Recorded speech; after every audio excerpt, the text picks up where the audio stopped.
We're very pleased to have for the first talk this morning János Kollár from Princeton, who will tell us how much of the Hilbert function we really need.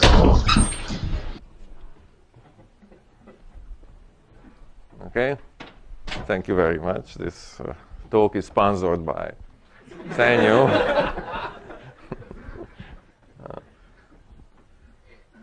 Well, they have different count. Okay, okay, thank you. So let's start. Okay, so the main question, let's assume I have a projective variety, and so you can just think about it as smooth projective variety for much of the talk. And if I have a coherent sheaf, but then the basic numerical invariant is the Euler characteristic. So I twist it by some integer, I compute the Euler characteristic, and so you get a function, but it turns out that it's actually a polynomial. So it's a nice numerical invariant that we have. And now, it is nice, but the problem is that it's very hard. Okay. And so that if I have this sheaf, I can twist it by the line bundle t times, and then I compute the Euler characteristic. Okay. And it's a polynomial. It's called the Hilbert polynomial of the sheaf usually.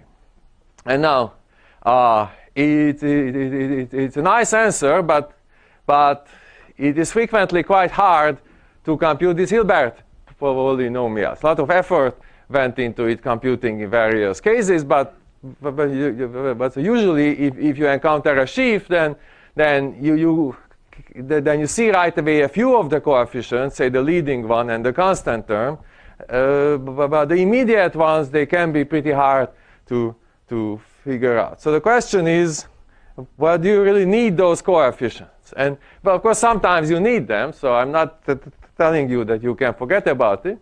But I would like to go through three themes in my lecture where it seems that knowing the leading coefficient is all that you need. That for some questions you can ignore the rest. And so the first theme is Hilbert functions and volumes. So here I start with normal variety, but again, if you like smooth projective varieties, then that's completely fine. And on it I have a divisor or an R divisor. It's frequently, it is easier to think here that so just linear combination of divisors, but you allow some real coefficients. And then we can define the Hilbert function there. Well, I just take this divisor, I multiply this by some number t. If you prefer, it's an integer, but here it can be a real number. And then I would like to take h0, but sort of h0 is only defined if there is an integer coefficient. So I just round down the coefficients, and then I compute h0. So this way, I do get a Hilbert function. Now, this will not be a polynomial in general, but it will have polynomial growth, and it turns out that it has at least a leading coefficient. So the rest of the if it is not polynomial, but at least it will grow like a constant times a polynomial, and this constant suitably normalized. So I think I've multiplied by n factorial. That is the volume of the divisor. Okay, and now it's clear that if you have an effective R divisor, then if you subtract it from D, then you can only lose sections. Yeah, if you have a smaller divisor, it can have only fewer sections, and if you add to it, you can only gain sections. Yeah, and so that means that the Hilbert function of D minus E is always less than or equal than the Hilbert function of D, which is less than or equal than the Hilbert function of D plus E. And so consequently, that means that the volume of D minus E is at most the volume of D, which is at most the volume of D plus E. And so now then the question we want to ask, Well, then what happens if volume equality holds? So if the leading terms of these functions, they agree, what can we say about the functions then? And the answer here, which was proved by Mihai Fager and Brian Lehman, is that that if the volumes are the same, then the Hilbert functions are the same. Okay? And so that if you start with a divisor, D, and if you subtract a little bit from this E, now then usually you will sort of lose some sections. The question is, can it happen that you lose just a few sections? That as you multiply by m, but then you lose some sections, but the number that you lose grows less than the maximal term, t to the dimension. And the answer is no. That if you lose sections, then you can see this already in the leading term. And now the same holds when you add to it. So in fact, the first form implies the second.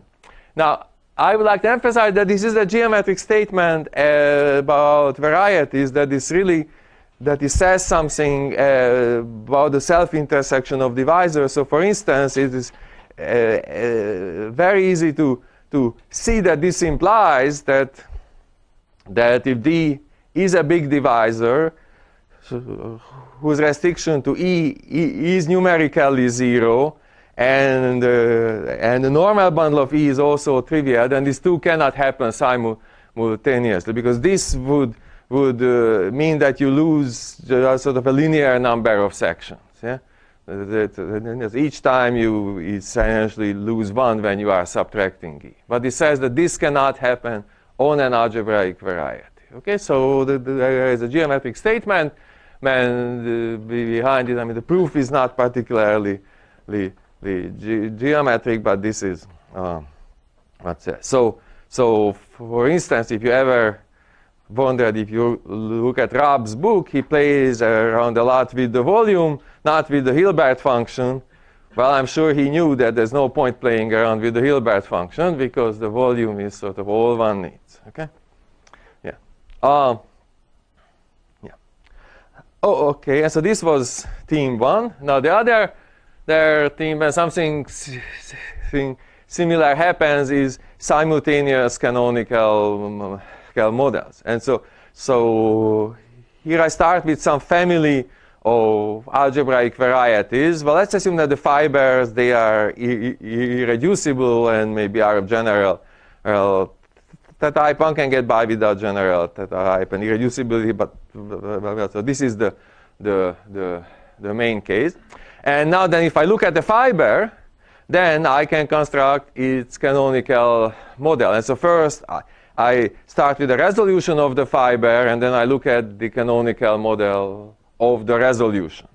So then I have this fiber-wise construction, and then the question that's interesting to ask, so when will these fiber-wise canonical models fit together into a nice flat family? Okay? So then this would be the simultaneous canonical model if it exists. So usually it does not exist.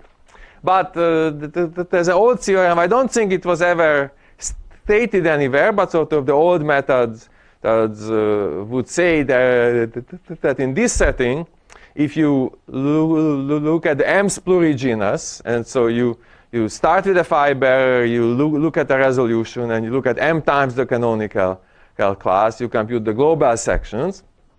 And the first claim is that this is a lower semi-continuous function. And so it's quite surprising. Algebraic geometry, H0 is, we all know it's an upper semi-continuous function, but here it's a lower semi-continuous function, just to make life more interesting. And the simultaneous canonical model exists if and only if all of these functions are constant. Yeah? And so, the canonical model will be, you look at these H zeros, you put a ring out of them by adding all of them together, and the canonical model is its proj. Yeah? And so, if you would like to get something that is flat, then at least it tells you that for large enough m, these have to be constant, and then it's not hard to see that in fact it's always constant.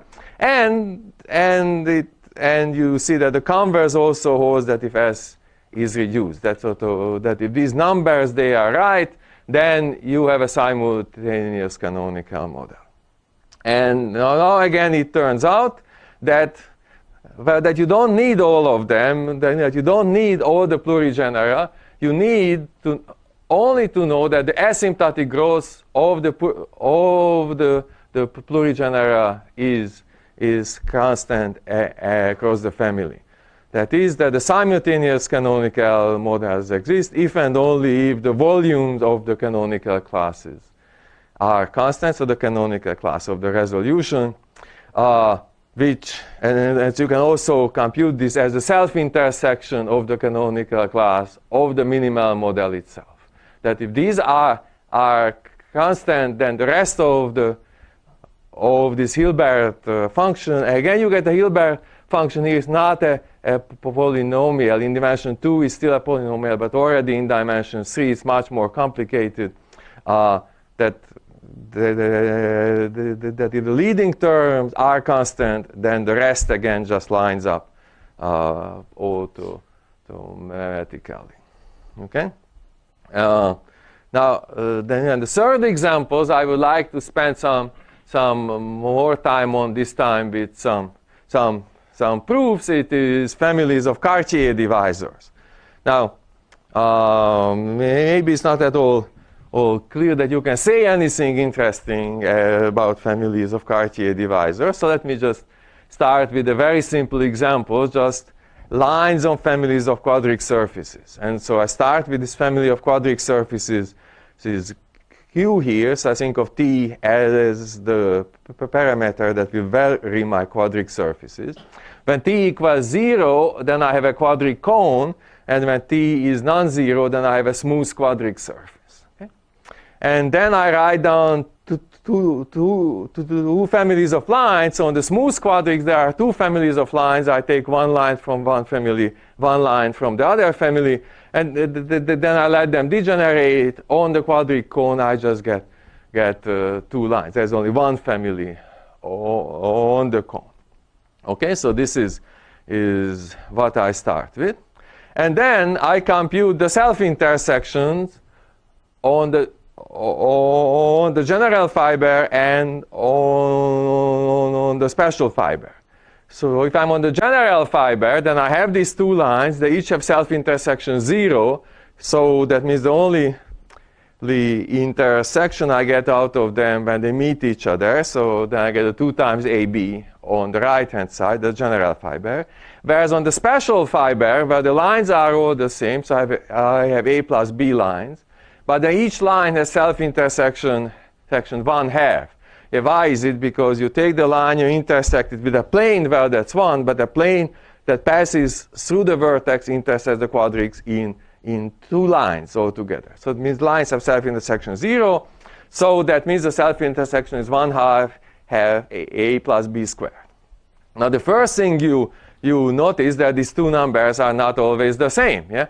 That the self-intersection jumps, and then if you are slightly better with your arithmetic, then you also notice that the self-intersection always jumps up, so that in the special fiber I have always at least as much self-intersection as in the generic fiber. Now when do we have equality? Equality holds if and only if A equals B. And now this means that this line bundle, that this divisor AL plus BL prime is then Cartier. So if A equals B, then just intersecting with the hyperplane, I think in this case, just if I look at x minus y equals 0, then that gives the intersection of LT plus LT prime everywhere. And so if it's Cartier divisor, of course, then I know that the intersection is unchanged. But in general, the intersection number seems to go up. And now then the other interesting thing here is that if A plus B is even, then I get a family of divisors that is Cartier on every fiber, but not Cartier on the total space. Okay, so this is the case that I would like to understand. How can it happen that I have a family of divisor that's Cartier on every fiber, but not Cartier on the total space? And in this case, we computed that this happens if and only if the self-intersection number jumps up.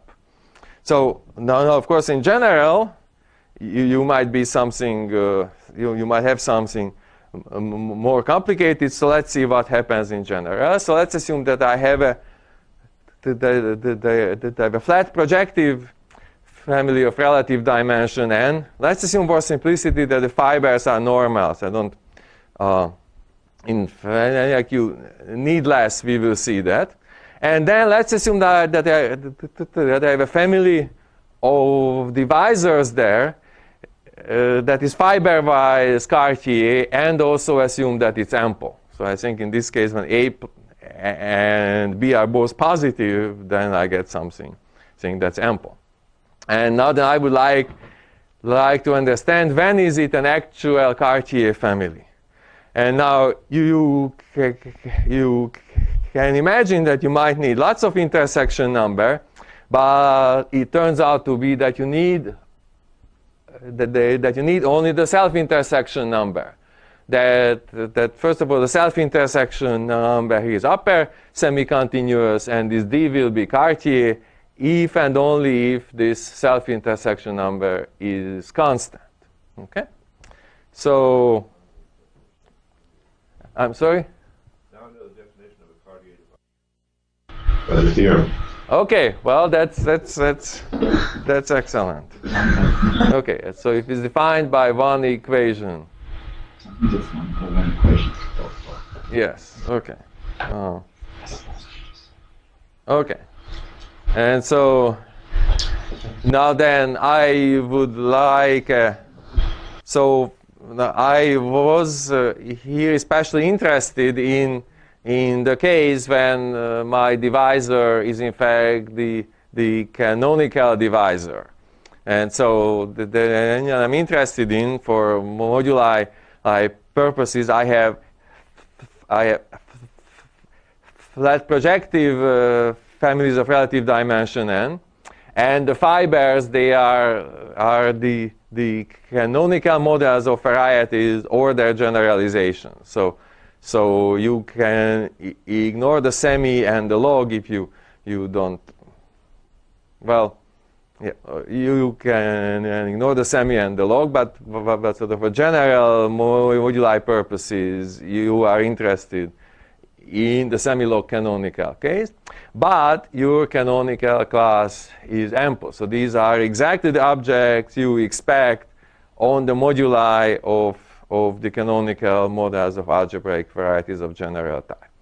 And now there has been an old problem that to define what the right family is, it is not a fiber-wise condition, but because of the previous theorem, it turns out that we need only one numerical invariant, and so that under these assumptions, the self-intersection of the canonical class is upper semi-continuous, and then this family is something that should be allowed in the moduli theory. That's what stable stands for, if and only if the self-intersection does not vary in the family. So under this condition, stable means that the relative canonical class is Q Cartier, and if you are a differential geometer, then you would say that the self-intersection of the canonical class, well, up to some constant that I don't remember, is the volume of the corresponding Kähler-Einstein metric. Okay, and so that tells you that the family is allowed from moduli point of view if and only if the volumes of the Kähler-Einstein metrics that you get fiber-wise, they are just constant. So you don't need to know the lower order information about the canonical ring. Okay, so before I always assumed here that the divisor D or then the canonical class that was ample. So what happens with arbitrary redivisors? Now certainly the statement we had just should not generalize to arbitrary divisors. So the one reason is that, for instance, in dimension 3, if I compute the self-intersection of minus D, that will be just minus the self-intersection of D. And so that means the upper semi-continuity for D becomes a lower semi-continuity for minus D. And so if you have some divisor that part of it comes from a threefold, maybe another part pulls back from a surface, then one part can behave upper semi-continuously, the other part lower semi-continuously. So that means you cannot get everything right. So let's see what can we do in general. And then I would like to have a more general statement over here anyhow. So I start with a base scheme that I would like to be just reduced, but for all the theorems, at least the hard part is to understand what happens when the base scheme is just a smooth curve. So that's the hardest. And then let's assume I have the dimorphism that's flat, proper, and has pure relative dimension n. And let's assume that the fibers are S2. If you don't know what S2 is, just think normal. Everything will be fine. And so in the normal case, the map is smooth outside the codimension 2 set. So it is nice there, but here I sort of have to assume in general that everything is nice outside the codimension 2 set. So there is this set Z, which will be where I don't know what happens, and it says codimension at least 2 on each fiber, and then I have a line bundle on X minus Z. Okay, so far that's nice. And now my assumption is that if I restrict this line bundle to any fiber, well, minus the set Z, then it extends to a line bundle on the fiber. So this exactly corresponds. I had this divisor where every restriction is Cartier. And now then the question is, well, will this line bundle extend to a line bundle on L? Now, so before I assumed that my divisor was ample, so here I start with the form where the line bundle extends to something that is ample, and then this is essentially equivalent to the divisorial form what I had before. Then the self-intersection number of these extensions is upper semi-continuous, and this L0, this extends to a line bundle if and only if the self-intersections do not jump. So this was the ample form.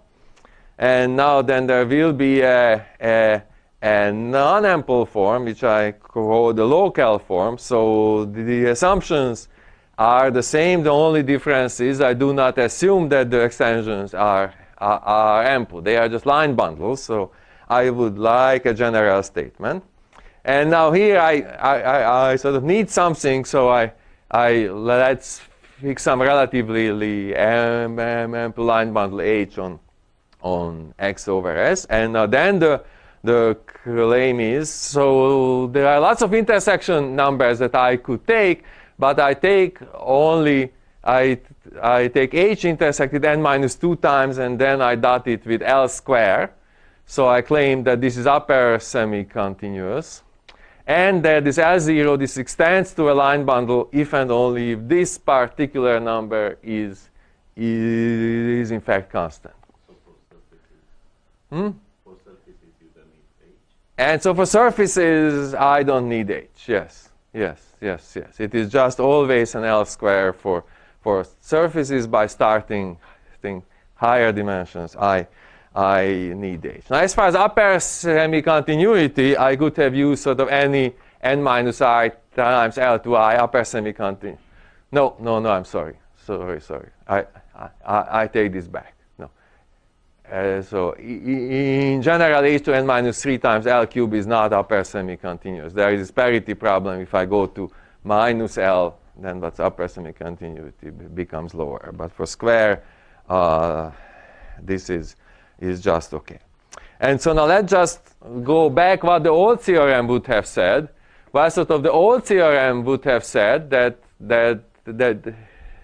this L0, this extends to a line bundle if and only if these Hilbert polynomials are constant. So think of it as just a polynomial in M, but this but it has to be independent of S. Sorry, maybe I shouldn't say so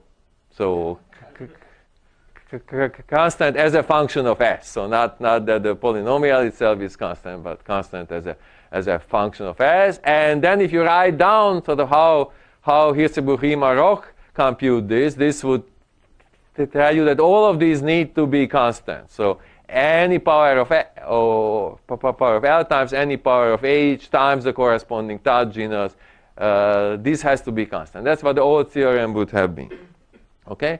And now then the new theorem is that well, out of these you need only one intersection number, this one here, this L squared times H to n minus 2. So that means in particular you don't need to actually understand the Todd classes, which for singular varieties can be very, very hard to figure out. You need to compute only this. Okay? Well, actually, so how is this possible?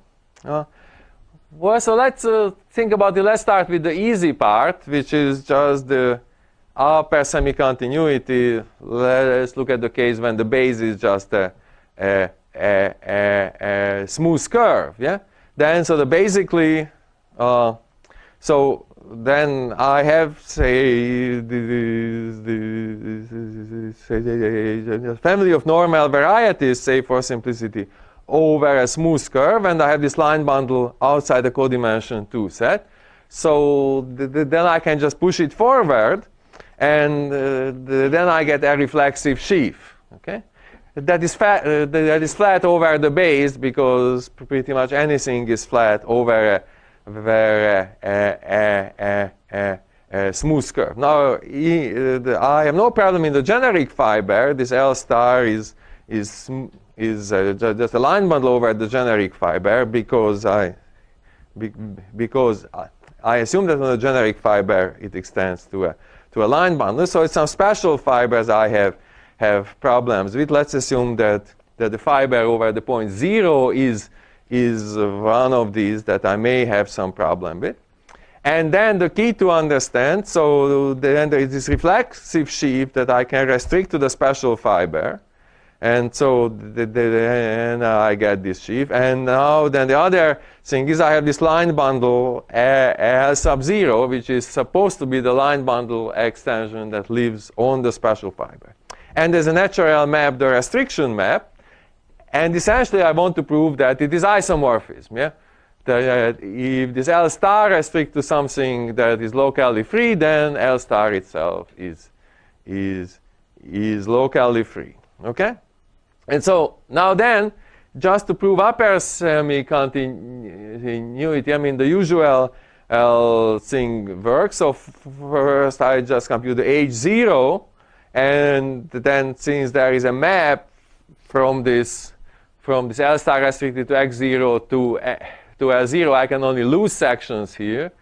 Then this is just the usual upper semi-continuity for H0 of a flat sheaf, and then this L star restricted to xg is the same as LG, okay? And so then this is fine. Now if I use it not just for L0, but some powers of L0 at least, so for instance, if I'm in the ample case, and I just use it for the powers, then the self-intersection, it will be just the limit of this, so that means that in the ample case, I at least have the upper semi-continuity statement. Okay. Does XL have to pay before this is not coming for free? This I'm sorry? So this restriction that you want to be nice. Well, and yeah. So the problem is that if x0 is not S2, yeah, then the line bundles are sort of the wrong extension. So the push forward is something that's automatically S2. Okay, so that means that the line bundle that I assume it cannot be the same as the push forward. So now you can, of course, somebody, but he fixed it. So instead of say you are interested in, so that means the natural assumption is not that each restriction extends to a line bundle, but it extends to an S2 sheaf. And then you want to understand whether these S2 sheaves are flat over the base. So this can be done in some cases, but it's a bit different. So for instance, the S2 sheaves, they have no self-intersection. So, but there's a lot that can be done, but it has to be slightly different. Okay. Okay, so let's try to prove the general case in dimension 2. So here I do not assume that these LT, these extensions, they are ample. They are just arbitrary line bundles. So I just compute their Euler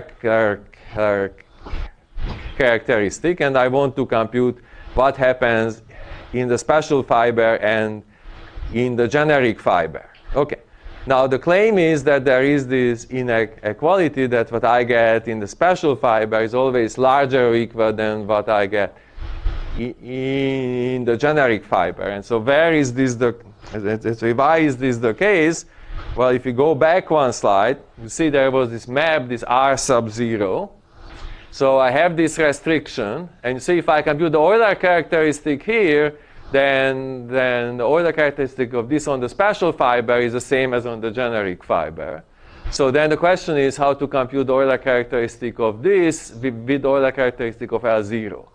Now the thing that's nice on surface is that the quotient is supported at some points. So that means the Euler characteristic of the quotient is always larger or equal 0. So that's where I get larger or equal 0. In dimension 3, I just would know that the quotient is supported on some curve, so I don't know whether this Euler characteristic is positive or negative. But for surface, it is always larger or equal 0. So I have this inequality. Now let's see. So what were my assumptions? Well, here Riemann-Roch tells me that the leading term AT is just a self-intersection up to 1/2, and the constant term is just the Euler characteristic of the structure sheaf. Since I have a flat family, that's constant. And then my problem is what happens with the linear term. Okay, but if the leading terms are the same, then I get this inequality for every m. And now, if you listened to your teacher in elementary school, then you know that there are positive numbers and negative numbers. And so for positive numbers, this inequality tells you that B0 larger or equal BG, but for negative numbers, it tells you the opposite. So that means that if this holds, then in fact B0 equals BG. You see? And so, well, you don't like positive negative numbers. If you have two lines and one line is always above the other lines, then they must have exactly the same slope. And you see, well, of course, you are very happy, so why not do this in dimension 3? Well, the argument works in dimension 3, but then you get that one parabola lies above another parabola.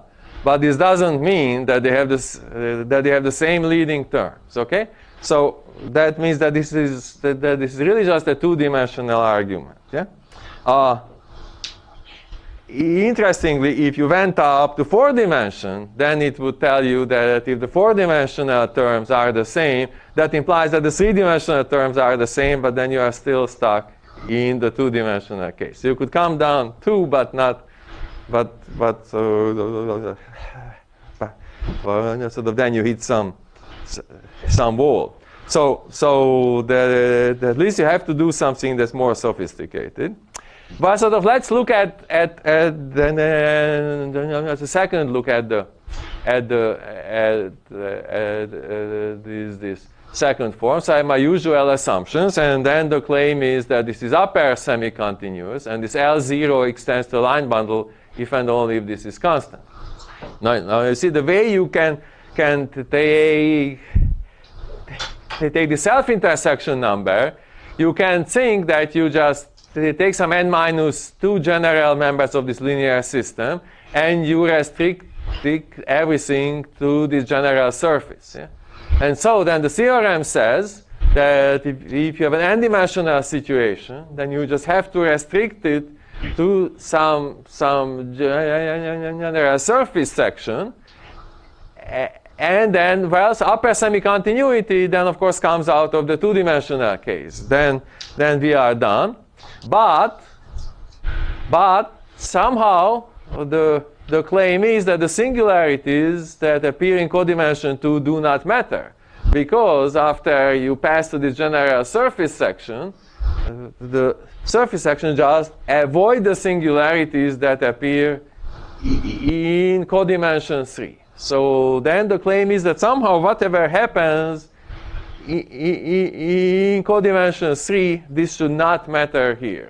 So that nice example that I gave you about lines on surfaces that jump, the claim is that you cannot write down a similar example in dimension 3. Okay, that just simply does not exist. No way to generalize that example to dimension 3. So is this really the case? Well, somehow that's what we are claiming. And of course there was something similar done in SGA2. So let's see what is the general case that you can find in SGA2, that you have a local scheme XS. So everything, I mean, my Z had some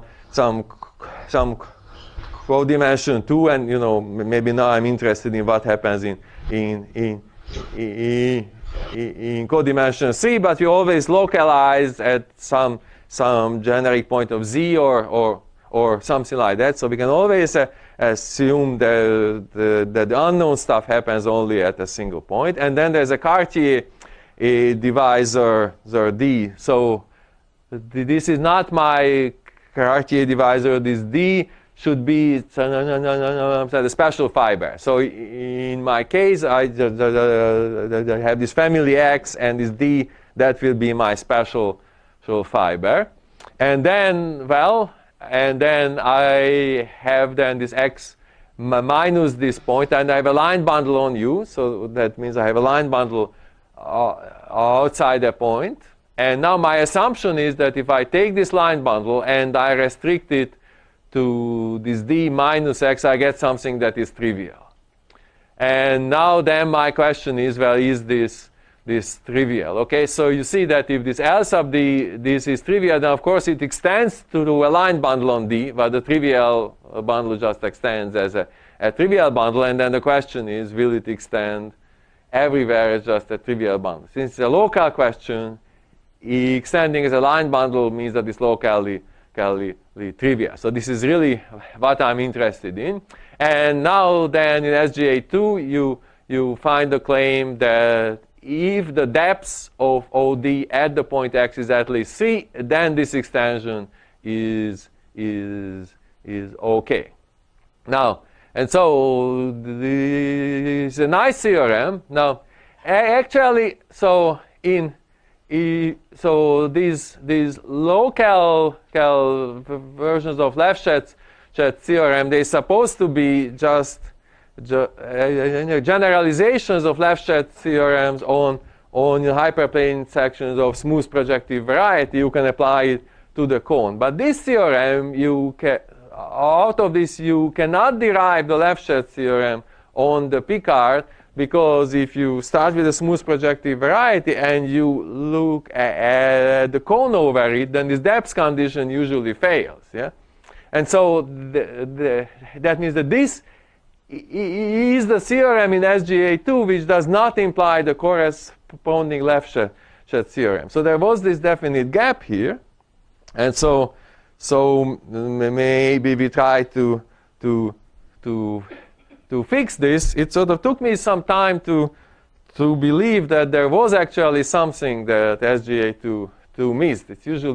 It's not a good idea to assume that the Grothendieck has extra assumptions. He was not the kind of guy to actually have extra assumptions. Let's see. So I think that yes. So I would like to show you a proof of this, not the one that you find in SGA2, but the one that we can generalize actually much more smoothly. So before I start the proof, just some reminders on local cohomology. So if I have an affine scheme, I mean it is local for the applications, but for this just affine. There is a point, and I have a complement, and there's a coherent sheaf F on X, and let's assume that it's S2. So it's reflexive. If X is normal, then it's reflexive. That's the natural assumption is. And now there are some. So I am really interested in that if I restrict this F to U and then I compute the cohomology group, then what can I say about it? There is an easy isomorphism that the first cohomology of this F restricted to U is the same as the second local cohomology at the point X. Now there is a more interesting statement, this Grothendieck, that this if finite dimensional, if this X has pure dimension at least 3, and there's a vanishing statement that if the depth is at least 3, then this group is in fact 0. Okay? So then remember these. Actually here, if I could go ahead on only one screen, it would be helpful, but let's not tempt fate. And so then you have to remember this. Okay, so I have this sort of natural exact sequence. The T will be just an equation of D. So then I get this exact sequence. And the assumption is that this restriction is just O of UD. So if I compute then the cohomology sequence, then I get this. Okay? Now let's see. What do I know? So I have assumed that the depth is at least 3, which means that the H1 of UD, OUD, this is 0. So that means that this group is 0. So I get that this map that I have here is surjective. Now there is that nice finite dimensionality statement that these are not just some vector spaces. So the problem is that in general, since U is not projective, these cohomology groups, they can be infinite dimensional. But if they are but if they are finite dimension, then a surjective map between them is an isomorphism. So now, then, if it's isomorphism, then I get that so it's an isomorphism. Okay, and so that means that then this map is surjective, so the constant one section here lifts back here, and that's exactly what we wanted. Okay, so this is the proof of this Lefschetz theorem. And now we would like to do something better, and then the problem is that the vanishing of this is in fact, I think, almost equivalent to this depth condition. So that means that if I do not assume the depth condition, I cannot have the vanishing of this. But still, we would like to prove something like that. So then the assumptions are the same as before. Now I would like to remove the assumptions that the depth is at least 3, and I would like to add in the new assumption, just assume that the depth is at least 2, and the dimension is at least 3. So you see, since I want to apply this to families of, say, just normal varieties, this D will be one fiber, so that means this depth condition, that's okay, that's very natural for me. And then the dimension is at least 3. Well, since I don't understand what happens in codimension 3, I localize at the point of codimension at least 3. So that means I have this dimension at least 3. And now then the claim is that again everything holds as before. Okay. And so I conjectured this around 2010 and then managed to prove this in the semi-log canonical case that was my main interest, the families, so for moduli purposes. And then the large step ahead was by Butt and de Jong, who proved this for normal over an arbitrary field, and then the general case still over a field. It was done in this by myself. So the arithmetic case of this is still missing. So if it's not an equicharacteristic local scheme, especially if you go from characteristic 0 to characteristic P, it would be interesting in many cases, but the proofs the proofs don't work. So how to do the proof, and so the idea of Butt and the Jung is that, well, in effect, just do the previous proof, just put a plus sign on everything. So what should this plus do? So now we are in characteristic P. It is very important that we are in characteristic P. Let's assume that X is normal, and then we look at the normalization of X in the algebraic closure of its function field. Okay, so this is an infinite degree object. You can think of this as just the limit of all the normalization of all the finite degree normalizations, but you get this scheme, and the reason that is interesting that Huxter and Huneke prove that this X plus is always Cohn-Macaulay. So I would like to emphasize that in characteristic 0, if the dimension is at least 3, then X plus is never Cohn-Macaulay. But in positive characteristic, this is always Cohn-Macaulay. Okay? And now, you see, once it is Cohn-Macaulay, then of course, and the dimension of these at least 3, then the depth is at least 3. And so that means that the previous proof just runs essentially without changes. So while there are some sort of technical issues here, which I will say a few words. So that means that basically the previous proof shows you that L becomes trivial on X plus. Now it becomes trivial on this large inverse limit of finite degree cover, so it becomes trivial already on some finite degree cover, and then the norm map you can come down. You don't quite prove that L itself is trivial, but some power of it is trivial. Now for many applications this is sort of all you need, but then in fact you can prove that L itself is trivial. Okay, so then that's what you have. Now what are some difficulties? So well, this X plus, well, it has some issues. It's a non-material scheme. Yeah.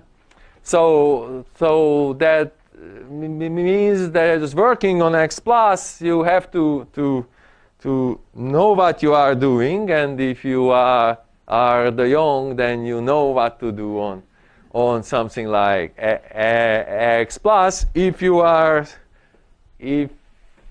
are more stuck in the mud kind like me, then instead of working on X plus, I just say the pi lower star of the structure sheaf of X plus, that's a quasi-coherent sheaf on X. So in fact, it's technically much easier if you just run the previous argument, not working on X plus, but with that quasi-coherent sheaf that you get on X. But sort of aside from that, the same proof works, and I think I finished a little early.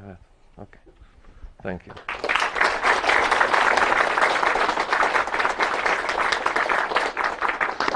Any questions for János?